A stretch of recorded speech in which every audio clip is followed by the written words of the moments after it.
All right, so how are we going to graph this second equation right here? We're going to start down at 1. And then we're going to follow our slope. This time our slope is 1 over 3. So we go up 1 and over 3, up 1 and over 3. Is it going to be a solid line or a dotted line? Solid. It's solid because of the equal to sign. And then are we going to shade above or below it? We're shading our y's that are bigger than the line. So we would be shading above it. Do you guys remember how I showed you that the arrows help you see the overlap part without making a big mess of it? So your answer is actually this overlap part that's inside here that we would shade for our solution. Does that make sense to everybody? All right, let's go on to this next one then. This time when we do this, we're going to have a bounded region. Remember how good I am at focusing this thing? Super good so far. New equipment, awesome, right?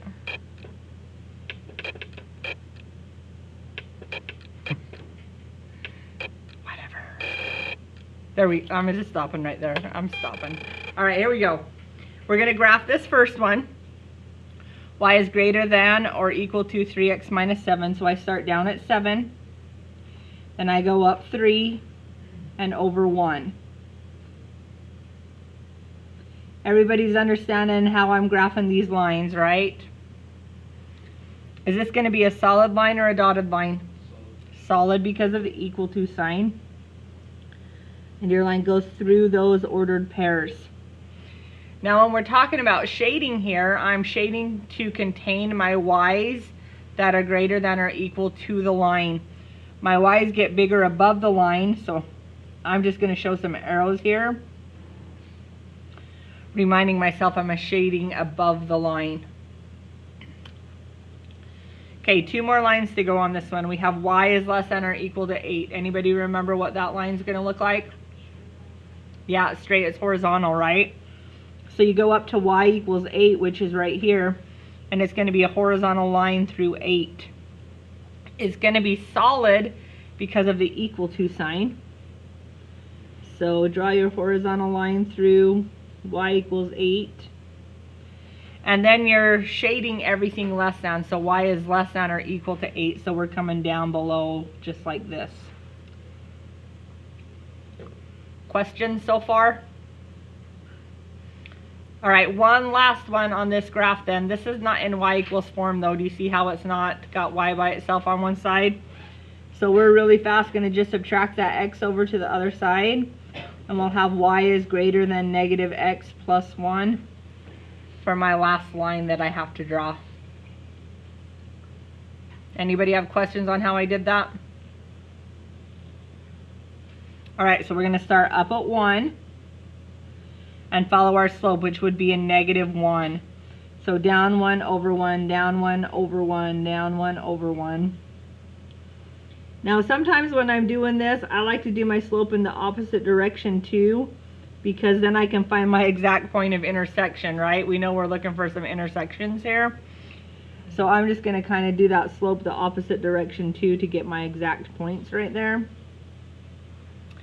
And then I'm going to shade everything above it because my y's are greater than that. So do you guys see what your solution is?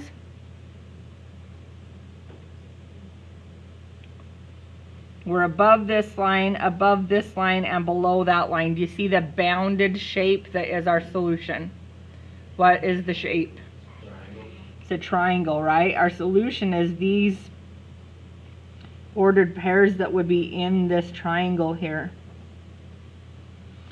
Okay, so what that really means is any ordered pair I pick inside this triangle will satisfy all 3 of these equations, inequalities. Does that make sense to everybody? Okay, so what we're going to do, again, we're going to practice graphing these for a couple more times, but our point in graphing these in just a minute will be to find the maximum and minimum value that these equations or these ordered pairs could have. And in order to do that, we're going to start focusing on these corner points. So keep that in mind. We want to graph as perfectly as we can because those corner points are going to be important. All right, so practicing graphing a bounded region again. We have x is less than or equal to 3. This is on the x-axis, right, this time? And then what kind of line is it going to be? Vertical. Solid though, right, because of the equal to sign? And would I be shading to the left or to the right of that line? Left, because my x's are less than that. So again, I just like to draw some arrows to remind myself that's the way I'm shading. All right, I have y is less than or equal to 6. So on the y-axis, you go up to 6. This time it's a horizontal line through that point. And I'm shading everything less than that.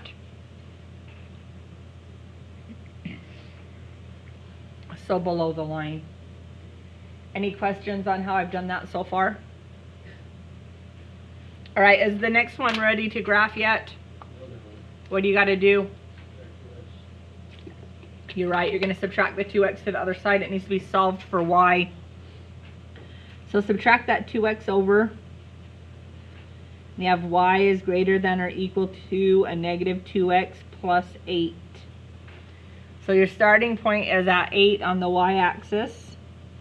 And you're going to go down 2 over 1.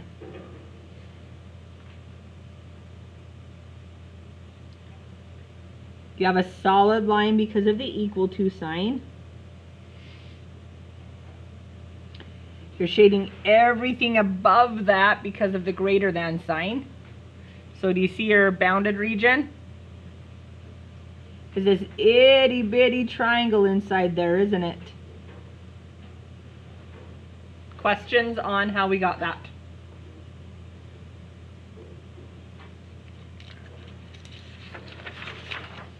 All right, let's keep going then. So it says here on this next page, situations often occur in businesses in which a company hopes to maximize profits or minimize costs, and many constraints need to be considered. These issues can often be addressed by the use of a system of inequalities in linear programming. So what we really just did was we did a system of equations that would be similar to what we would do for a profit and loss or maximum and minimum of profit and costs. So each inequality represents a constraint. The bounded region is called the feasible region, and the maximum or minimum of the related function always occurs at a vertex point of the feasible region. So a vertex point is where it's like a corner point, right? Everybody remembers what a vertex point is?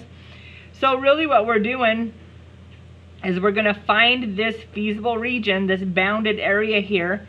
We're going to find the vertex points, which will always be the maximums or the minimums, and we're going to substitute them into a function to see which value comes out as the maximum and which value comes out as a minimum. So the examples will look like this, or the problems will look like this, okay? It will tell you to graph the system of inequalities. Do you see how many of these are inequalities? How many of them are inequalities? 3. Those top 3 are your equations that you're graphing. Do you see how this one says it's a function of x and y? This is the one you're substituting an ordered pair into, right? Do you see how it says put x and y into this equation right here? So this one we're going to forget about until we find our bounded region and write down our vertex points, okay? All right. This one looks like it's one inequality here, but how many inequalities is it? It's 2. We really have y is greater than or equal to 3, and we have y is less than or equal to 6. When I do them on my paper, I like to just circle them like this so I remind myself that there's 2 inequalities there. You can do whatever you need to though, just to make sure you graph both of them. Okay, our first one is y is greater than or equal to 3, so I'm up at 3. I have a horizontal line. And I'm shading everything greater than. Sometimes I don't even do the arrows, I just do teeny tiny lines to remind myself I'm going that direction. Can you see how even arrows would get a little bit messy on something you're graphing several equations on, inequalities, so just be careful. Okay, our next one is y is less than or equal to 6. So we're up at 6 with a horizontal line. And we're graphing everything below that. So if we were to stop right here, our answer or our region would be in between those two lines, right? But we're not done yet. We got 2 more equations to go.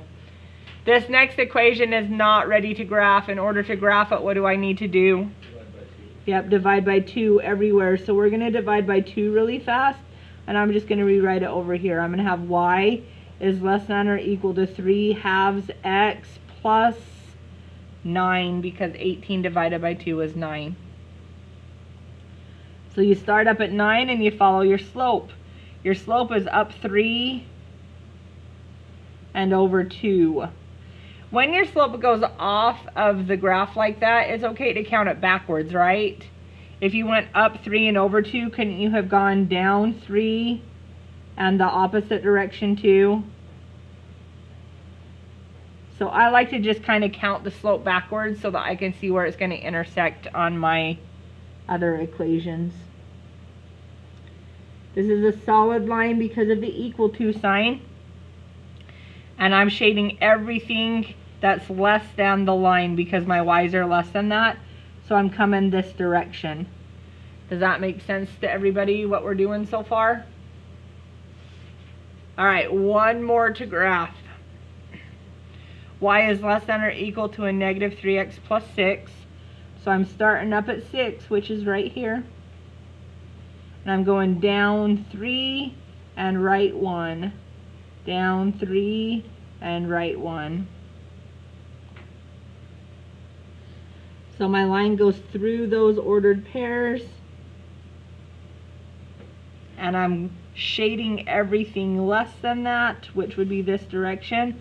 So can you guys see our shape? Anybody remember what this kind of a shape is called? 2 parallel sides, 2 sides that are not. Starts with a T. It's a trapezoid. So we have this trapezoid region here that is our solution. But at this point, we don't care so much about the inside part of it. What do we care about? The ordered pairs, the vertex points. So help me find the vertex points. This vertex